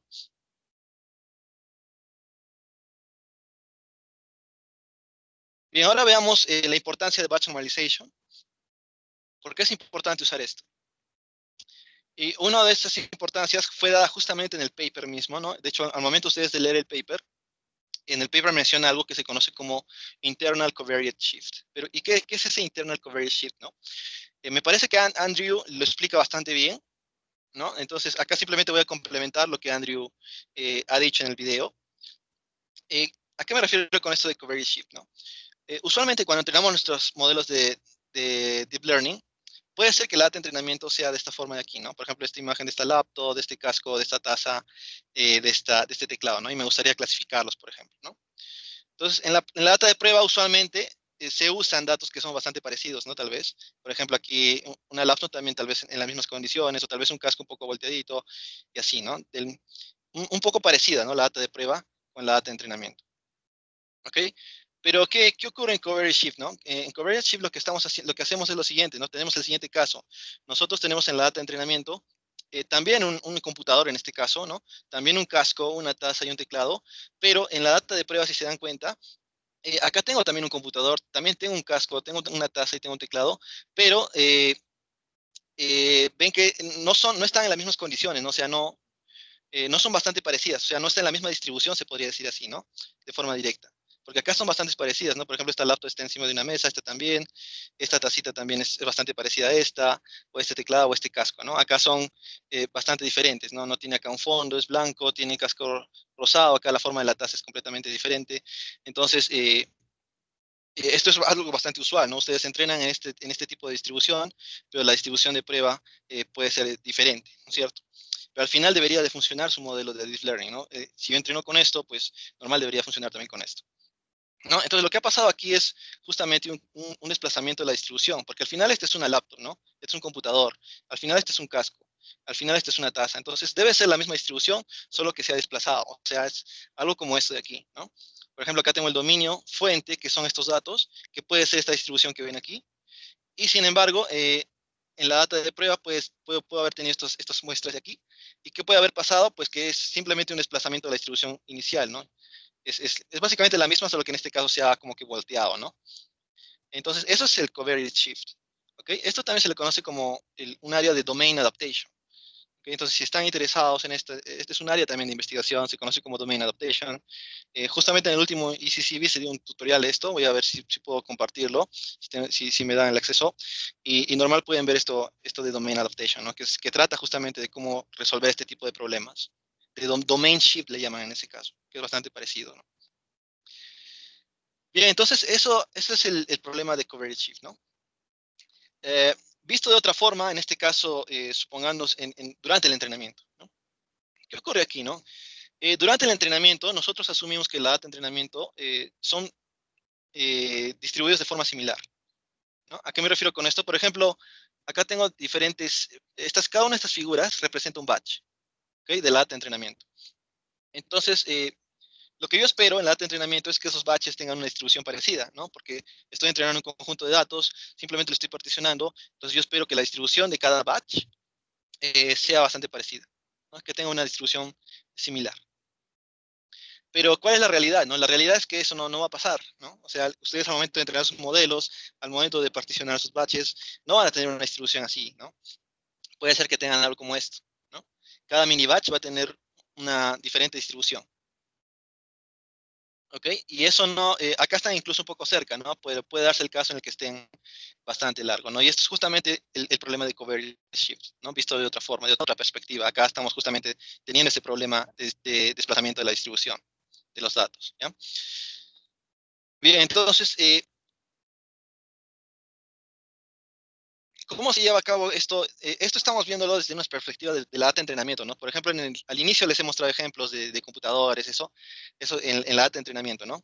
Pero eso también se aplica en las capas ocultas de una red neuronal, ¿no es cierto? Por eso se le conoce aquí no le he puesto, pero se le conoce como internal covariate shift, ¿no? Internal porque estamos viendo en este caso ese covariate shift, pero sobre las características, en este caso, de las capas ocultas. ¿Ok? Y eso se da porque estas capas ocultas siempre van a ir cambiando, ¿no? Al momento de nosotros entrenar la red, al hacer un forward y un backward, estos valores van a ir cambiando. Nunca van a quedarse fijos, ¿no? Y van a ir cambiando dependiendo del batch que le estoy lanzando, ¿no es cierto? Yo le mando un batch, esto va a cambiar. Le mando otro batch, esto va a cambiar. Entonces, por eso es que se da también ese cambio de distribuciones aquí en las capas ocultas, ¿no? Y por eso se le conoce como internal covariate shift. Bien, entonces, ¿qué es lo que hacemos con batch normalization, ¿no? Con batch normalization lo que tratamos de hacerlo es solucionar este problema, ¿no? Que no tenga estas distribuciones así demasiado desplazadas, ¿no? Demasiado alejadas. Entonces, nosotros en batch normalization lo que hacíamos era hacer que un batch tenga una media 0 y una varianza 1, ¿no? Entonces, lo que gráficamente podría suponer que estamos haciendo es mover los batches, en este caso, a que tengan una media 0 y una desviación estándar 1, ¿no? Por ejemplo, acá estoy moviendo la distribución amarilla al centro para que tenga de tal modo que tenga una media 0 y una desviación estándar 1, ¿no? Puedo mover la roja también para que tenga una media 0, una desviación estándar 1, la azul para que tenga también media 0, desviación estándar 1, y esta última, rosada, ¿no? También, ¿sí? Y eso sería el proceso de normalización, ¿no? Estoy centrando y escalando. Finalmente, vimos que en batch normalization también aplicamos ese gamma y ese beta, ¿no? Y lo que hacía ese gamma y ese beta era ya sea escalarlo y desplazarlo, ¿no? Entonces acá está desplazando en este caso todas esas distribuciones y moverlas a otro espacio también, ¿no? También se pudo haber quedado ahí, también, ¿no? Pero al final se dan cuenta que ya no existe ese problema de covariate shift, ¿no? Ya no están desplazados, están todos juntos, o sea, están como que con la misma distribución los datos. Entonces, batch normalization ayuda un poco en esto, ¿ya? De hecho, ellos en el paper dicen que sí logran reducir esto, ¿no es cierto? Pero ahora ha habido papers que mencionan que no es del todo cierto, ¿no? De hecho, actualmente incluso, ¿no? Después de tantos años, los trabajos, sigue habiendo trabajos que tratan de explicar por qué funciona batch normalization. En algunos de ellos muestran que no llega a resolver este covariance shift del todo, ¿no? Y sigue siendo un área de investigación donde van a encontrar papers que todavía tratan de explicar por qué funciona esto de batch normalization. Bien, esa es una de las importancias, ¿no? Que se menciona en el paper y que en cierto modo logra reducir, tal vez no de manera así demasiado bien, ¿no? Pero sí lo reduce un poco lo que es el problema de covariance shift. Eh, otro, Otra importancia de batch normalization que sí es muy, muy útil y usada es el hecho de que nos va a permitir entrenar modelos profundos de forma mucho más rápida, ¿no? Acá tenemos un gráfico, acá es el número de épocas, el eje X, ¿no? Y el eje Y me parece que es el accuracy. Entonces, ¿qué es lo que va a pasar aquí? ¿No? Esta recta negra, ¿no? Que ven aquí, es entrenar una red Inception. Esta red la vamos a ver en semanas posteriores. Es una red neuronal profunda también, ¿no? De 14 capas. La red Google usada, de hecho, Inception es una capa dentro de la Google Net, ¿no? ¿Y qué está pasando aquí? Acá estoy entrenando una Inception normal, ¿ya? Con un learning rate determinado. Y me parece que el learning rate es bastante pequeño en este caso. ¿Ok? Ahora, lo que hacemos en los siguientes gráficos, si se dan cuenta que va a haber un X5, X30, X5, es básicamente multiplicar el learning rate que se usaba en Inception. Pónganse que en Inception usaron un learning rate de 10 a la 7, 10 a la 8, ¿no? En ese tiempo no había batch normalization. Entonces, cuando no había batch normalization, lo más recomendable era entrenarlo con learning rates bastante pequeños, ¿no? Y al ser el learning rate bastante pequeño, lo que ocasionaba era que el proceso de entrenamiento se volvía lento, ¿no? Porque el learning rate es pequeño, los pasos que estoy dando al optimizar son pequeños, entonces el proceso de entrenamiento en general es lento. Al momento de nosotros usar batch normalization, lo que podemos hacer es, si se dan cuenta aquí, estoy multiplicando ese learning rate por 5 e incluso ese learning rate por 30. Por ejemplo, si lo multiplico por 30, 30 veces el learning rate usado en Inception, pueden ver esta curva azul aquí, ¿no? Que en pocas épocas he obtenido un accuracy bastante competitivo, incluso mejor que el Inception original, ¿no? Entonces, ¿cuál es la conclusión que me lleva este gráfico? Es que yo, al usar batch normalization, yo puedo usar un learning rate más grande. O sea, ya no es necesario tener un learning rate pequeño de 10 a la menos 8, 10 a la menos 7, tal vez uno de 10 a la menos 3. Y normal se puede ver que la red va a converger de manera correcta, ¿no? Entonces ya no necesito yo entrenar por muchas épocas, sino que he reducido esa cantidad, ¿no? De épocas. Entonces, para eso es útil batch normalization también. Esta es una de las ventajas que tiene batch normalization. Otra es que ayuda a prevenir lo que es el vanishing y en algunos casos el exploding gradient. Esto también es un tema de discusión. Hay papers que prueban también que puede ocasionar exploding gradients, pero en general sí podría ayudar a lo que es el vanishing gradient, tal vez en un poco, no en su totalidad, ¿no?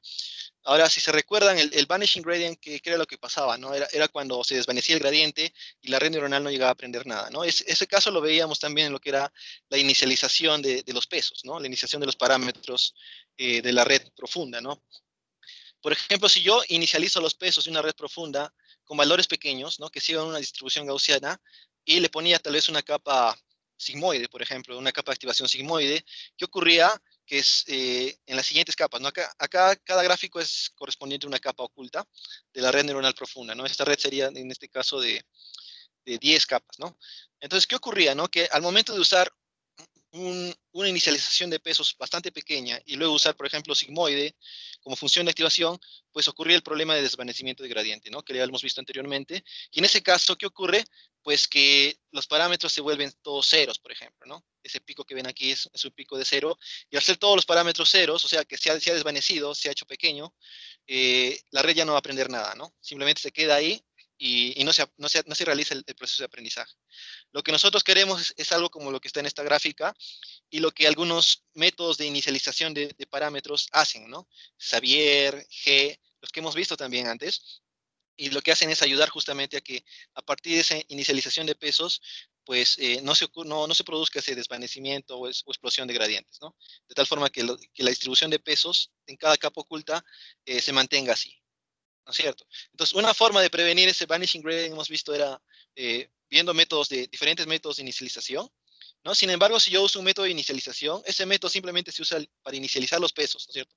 Pero no sabemos qué es lo que va a pasar después durante el proceso de entrenamiento. Entonces, es probable que aún así, con un determinado método de inicialización, puede hacer que tenga desvanecimiento de gradiente. Entonces, batch normalization nos va a ayudar un poco también en esto. ¿A qué me refiero con eso, no? Entonces, siguiendo el ejemplo anterior, lo que yo usaba era una función simoidea, ¿no? Si se recuerdan, esta es la función simoidea, que está entre 0 y 1, ¿no? Entonces, si yo calculo el gradiente de la función simoidea, está por esas barras azules, ¿no? Acá ven que el gradiente aquí es 0, aquí el gradiente es mayor, ¿no? Y aquí el gradiente es 0. Entonces, tanto cuando el valor es demasiado grande y negativo, y el valor es demasiado grande y positivo, pues en ese caso el gradiente de la función simoide se hacía 0, ¿no? Se desvanecía. Acá justamente ven el gradiente que estaba por esa curva rosada ahí, ¿no? Entonces, en estos casos, el gradiente se hace 0 y por eso es que ocurre el problema de desvanecimiento de gradiente, ¿no? Y eso se da justamente cuando tenemos en estas partes, ¿no? De la función simoidea, cuando los valores son demasiado pequeños o demasiado grandes. Entonces, ¿qué hacemos con batch normalization? Recuerden, batch normalization lo que hace es estandarizar los valores, que no sean demasiado grandes, demasiado pequeños, que no varíen mucho. Entonces, batch normalization lo que va a hacer es que los valores se traten de mantener en este campo que ven aquí, ¿no? Entonces, si se mantienen en esos valores, en ese conjunto de valores, lo que va a ocurrir es que no se llega a dar el desvanecimiento, ¿no? Porque el desvanecimiento se da en estos casos, ¿no? Cuando es demasiado grande o demasiado pequeño. Pero al normalizar los valores, pues vamos a estar aquí en un término intermedio, ¿no? Y eso va a ayudar, ¿no? No quiere decir que usar batch normalization va por completamente eliminar el problema del vanishing gradient, pero en cierto modo va a ayudar también. ¿Ok? Y acá mostramos un gráfico en el que vemos que como a través de los años, ¿no? Diferentes modelos de Deep Learning, acá vemos el primero que era AlexNet, luego Overfit, Inception, BGG, ResNet, CNET. Estos modelos, vamos a ver algunos de ellos, ¿no? Como es ResNet, BGG, me parece, AlexNet. Pero acá pueden ver que hasta el 2015, que fue donde se publicó el paper de Batch Normalization, pues es donde también se ha conseguido mejorar justamente el error, ¿no? Porque ahora es posible entrenar con mejores learning rate, hacer el entrenamiento más rápido y por ende probar más modelos, más hiperparámetros y todo ello, ¿no? Y acá vemos cómo ha ayudado, ¿no? Esta es la fase antes de Batch Normalization, la fase después de Batch Normalization. Ahora, un problema de batch normalization convencional es el hecho de que si ustedes usan batches demasiado pequeños, por ejemplo, de tamaño 2, lotes de tamaño 2, de tamaño 4, batch normalization no te va a ayudar mucho. ¿Okay? Entonces, si ustedes necesitan entrenar su red profunda con pocos datos y su tamaño de lote bastante pequeño, donde suele pasar esto, ¿no? Por ejemplo, en segmentación de imágenes con imágenes, no sé, bastante grandes, y su computadora no tienen un buen GPU, pues lo usual es entrenar simplemente un batch de uno, por ejemplo, ¿no? Entonces, en ese caso, batch normalization puede ser que tenga errores, ¿ok? Pues no va a ayudar mucho cuando el tamaño del batch es demasiado pequeño. Para eso existen otro tipo de normalizaciones. Uno de ellos es el Group Normalization, y si se dan cuenta, el Group Normalization sí trabaja bien si usan batches de tamaño pequeño. No voy a entrar en detalles de lo que es el Group Normalization u otro tipo de normalizaciones, lo pueden revisar en la literatura, ¿ok?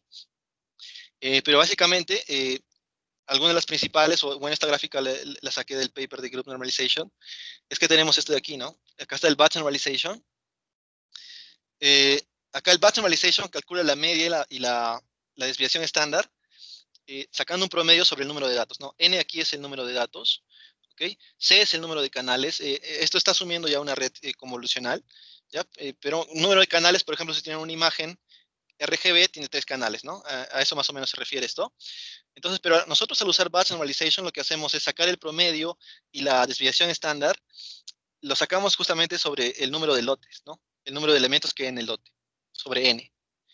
Hay otro tipo de normalización que se llama Layer Normalization, y ese lo que hace es sacar el promedio sobre el número de canales, no sobre el número de lotes. Ahora, este Layer Normalization, algo interesante es que no necesita ese Exponential Weighted Average que usábamos en el Batch Normalization, ¿ok? Entonces, eso es algo muy útil, ¿no? Porque muchas veces el hecho de usar un Exponential Weighted Average o Running Average en la fase de test puede conducir también a errores, porque no es el mismo resultado que estoy obteniendo en la data de entrenamiento, ¿no? No son las mismas estadísticas que estoy usando. al final. Entonces, en Layer Normalization, como que soluciona un poco ese problema. Y de hecho, este Layer Normalization me parece que es usado bastante en lo que son redes recurrentes, redes Transformer, que son ya más usados en procesamiento de lenguaje natural, aunque los Transformers también se están usando ahora en visión computacional, ¿no? Otro tipo de... Ahora, este Layer Normalization se usa principalmente en capas fully connected, ¿no? Que son las que estamos viendo hasta ahora, ¿no? Las capas completamente conectadas. Este Instance Normalization es bastante parecido, pero usado principalmente en capas convolucionales, por ejemplo, ¿no? Que vamos a ver después. Y este Group Normalization es como que una generalización, ¿no? Va a tener unos parámetros que van a poder definir ustedes, una generalización de estos anteriores. ¿Ok? Y esos son otro tipo de capas de normalización que pueden usar y que en las librerías también están disponibles, que pueden revisar los papers para ver más que todo su utilidad, cuándo usarlos y todo ello, ¿no?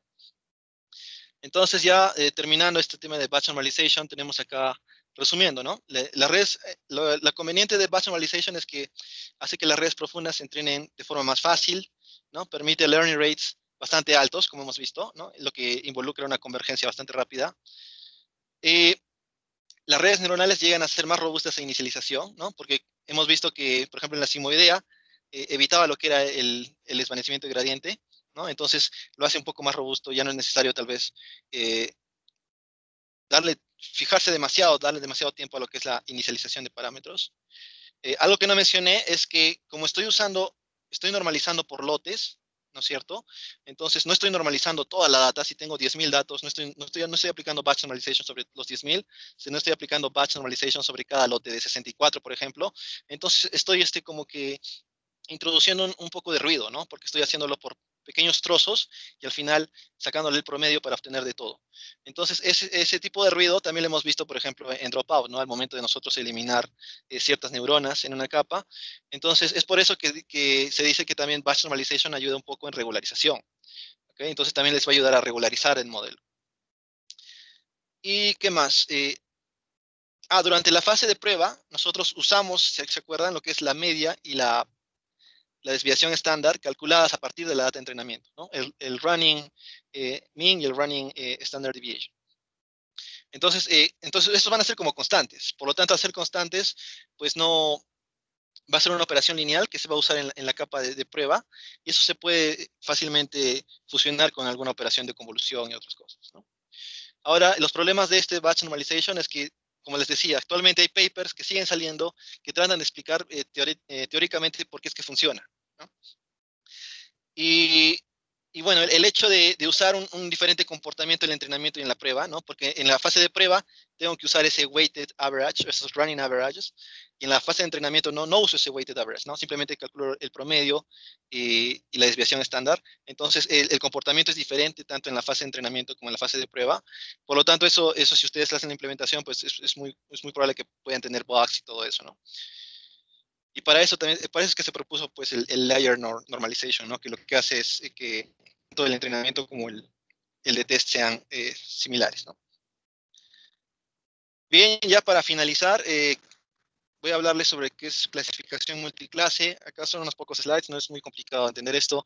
En clasificación multiclase, lo que hacemos es, como su nombre lo dice, trabajar con diferentes clases, ¿no? Hasta ahora hemos visto simplemente clasificación binaria, donde teníamos, por ejemplo, quiero clasificar si esta imagen es un perro, si esta imagen es un gato, pero en multiclase, pues yo puedo adicionar más clases, ¿no? Si es un caballo, si es un conejo, no sé. Por eso se le llama clasificación multiclase. Entonces, lo que hacemos en la red neuronal es ya no tener simplemente una salida, sino tener tres salidas en este caso, ¿no? Suponiendo este ejemplo de aquí de tres clases, pues voy a tener tres salidas y nada más cambiamos, ¿no? Cambiamos eso en lo que respecta a la arquitectura. Simplemente la capa de salida va a tener ahora tres neuronas, ¿no? Por ende, lo que yo quiero que aprenda la red es que para cada una de esas neuronas me indique la probabilidad de que este es un perro, me indique la probabilidad de que este es un gato y la probabilidad de que este es un caballo, ¿no? Algo como esto, ¿no? Por ejemplo, la probabilidad del perro es 0,67, la probabilidad del gato es 0,24, la probabilidad del caballo es 0,09. Al final, estas probabilidades van a sumar 1. ¿Okay? Entonces, por ejemplo, aquí, este puede ser un ejemplo de una salida de la red. ¿Y qué clase yo elegiría? Pues yo podría elegir la máxima, ¿no? En este caso, la probabilidad del perrito, el perrito.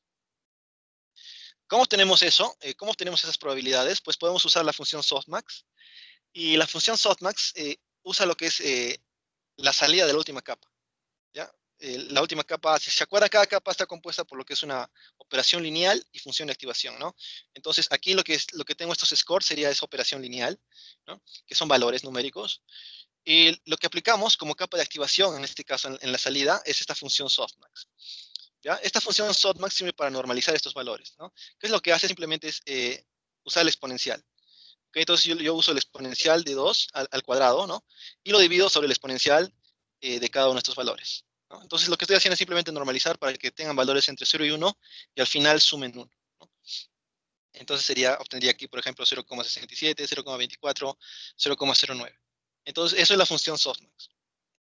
Ya esta es la ecuación básicamente, ¿no? Elevar para este determinado nodo de la capa de salida, pues elevarlo y dividirlo sobre la suma de los demás exponenciales, ¿no?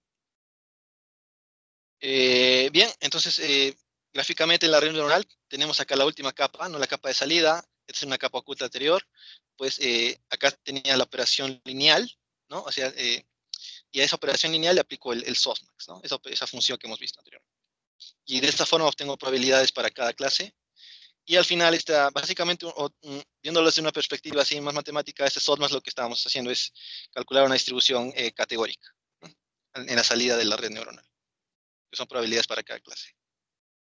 Y otro cambio aquí es que en clasificación binaria usábamos lo que era el Binary Cross Entropy Loss, porque usábamos aquí una distribución de Bernoulli. Y ahora que estoy con más clases, pues vamos a usar una generalización de la Binary Cross Entropy Loss, que es la Cross Entropy Loss, ¿no? Que es la más usual, usada mayormente, ¿no? Porque usualmente trabajamos con más de 2 clases, que es una generalización desde aquí. ¿Ok? Y aquí asumimos una distribución categórica. Y eso sería todo, ¿no? Estos serían los temas que se han visto esta semana. Y no sé si tienen alguna pregunta. Hola, Yosimar, ¿qué tal? ¿Cómo estás? Buenas noches. Una ¿Qué tal? consulta, ¿Cómo estás? sí, una consulta. Está muy interesante eso del TensorBoard. De repente tienes de repente puedes recomendar, no sé, algún curso, eh, algunos videos que hayas visto para entender fácilmente ese TensorBoard. Gracias. Ah, la verdad que simplemente usando desde el mismo TensorFlow tutoriales es bastante entendible. No tendría uno así en particular, pero no sé, tal vez los demás tengan algún tutorial así que les ayude a entender mejor. Listo, listo, lo chequeo entonces. Gracias, gracias. Ya, entonces lo que les decía era que, a ver otra vez, en Batch Normalization hacemos la normalización, pero a partir de columnas, o sea, por característica, eh, como ven aquí, ¿no? Para cada característica hallo la media, la varianza, y al final hallo esa media, sacando el promedio justamente sobre el número de elementos, o sea, sobre el número de elementos del mini batch, ¿no? O sea, es dependiente del número de elementos del batch. En Layer Normalization lo que hacemos es lo opuesto, o sea, en lugar de aplicar esto por columnas, lo aplicamos por filas. Y en ese caso, el promedio ya no sería sobre el número de elementos del batch, sino sobre el número de características en este caso, ¿no? Y eso es básicamente el cambio, ¿no? La diferencia. Sería en este caso sobre filas, ya no sobre columnas. Y en el caso de redes convolucionales, pues se aplica sobre el promedio sobre canales, ¿no? Por eso que tenía aquí. El promedio se aplica sobre canales. En batch no se aplica el promedio siempre sobre el número de elementos que hay en el batch, ¿no? Y esa es la diferencia. Pero esa gran instancia, ¿no? Eh, no me he leído en sí el paper de Layer Normalization completo, pero se podría después discutir, ¿no? Un poco más para aprender un poco más de esto. Una consulta, Yosimar. Buenas noches. Con respecto a lo que mostraste de probar el batch normalization en la data de testeo, mencionaste que se usa el cálculo de la desviación estándar y la media, pero me queda la duda si era con respecto a todas las épocas o de la última época. Ah, ya. En general, aquí no consideras las épocas, no sería el mini batch, el último mini batch.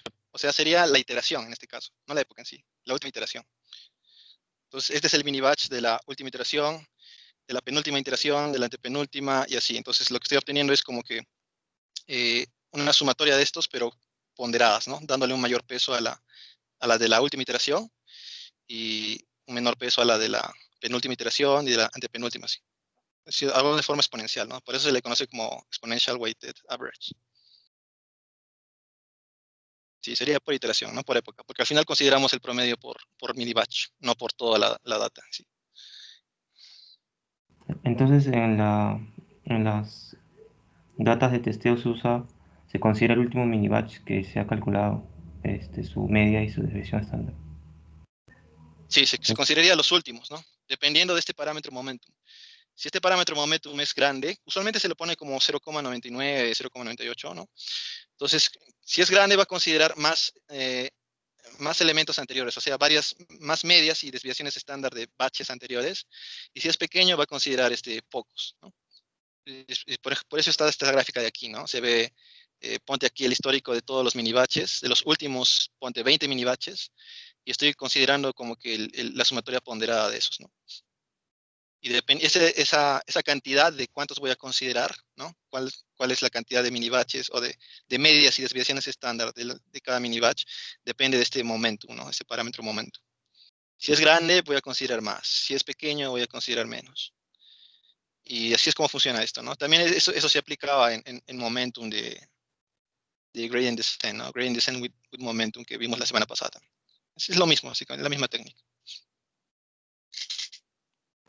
Ok, gracias. Bien, entonces, si no hay más preguntas, creo que aquí culminaríamos esta parte de la presentación de esta semana. Entonces, hasta este punto ya hemos culminado lo que es el segundo curso, ¿no? Y como les mencionaba, falta la parte de TensorFlow y de PyTorch, ¿no? Que son como que tutoriales de esos frameworks que en el curso en sí explican lo que es TensorFlow 1.2, no sé, no me acuerdo, pero es la versión 1, pero actualmente se usa lo que es la versión 2, ¿no?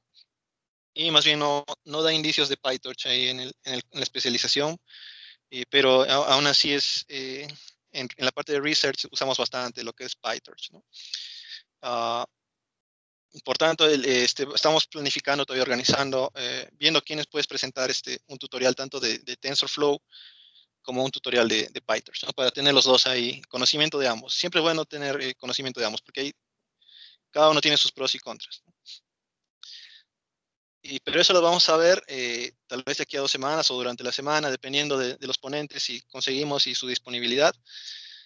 Pero de que lo vamos a ver, sí lo vamos a ver, ¿no? Para ya a partir de ahí explicar mejor esta parte. Acá les he explicado de forma teórica, pero es mejor también llevarlo a la práctica, como lo hizo Vitorino la semana pasada, ¿no? Les mostró un ejemplo en Colab de los optimizadores y cómo se funcionaba. No me ha dado el tiempo de hacer eso, pero yo creo que sí, una vez explicamos los frameworks, los tutoriales, eh, una vez que se entienda ya cómo es que funcionan los frameworks, pues va a ser más fácil explicar cómo podemos adicionar el batch normalization a cada capa fully connected y todo ello, ¿no?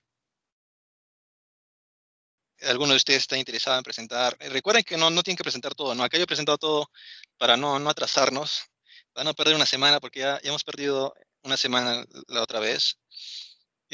Pero pueden ser, son partes, si se han dado cuenta, ¿no? Por ejemplo, aquí hemos explicado búsqueda de hiperparámetros, batch normalization, clasificación multiclase, ¿no? Y había eso de TensorFlow. Pero se pueden dividir, ¿no? O sea, uno puede presentar, por ejemplo, hoy día pudo haber presentado uno búsqueda de hiperparámetros, otro pudo haber presentado batch normalization y otro clasificación multiclase, ¿no? Entonces no es necesario que presenten todo. Y Jefferson va a ser la semana 2 del curso que viene. Ya, excelente. Entonces, genial. Entonces, si César confirma, pues sí estaría ya cubierta estas 2 semanas y nos faltaría más bien buscar personas para lo que es TensorFlow y PyTorch, que lo vamos a consultar y ya estaría todo en orden. A ver, algunos anuncios, tal vez el grupo de Reinforcement Learning ya va a empezar el 17 de septiembre para los interesados.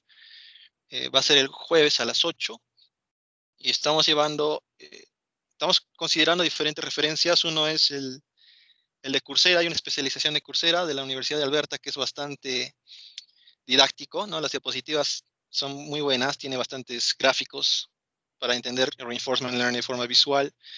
Y también vamos a tomar como referencia el libro Introduction a Reinforcement Learning y el curso CS234 de Stanford.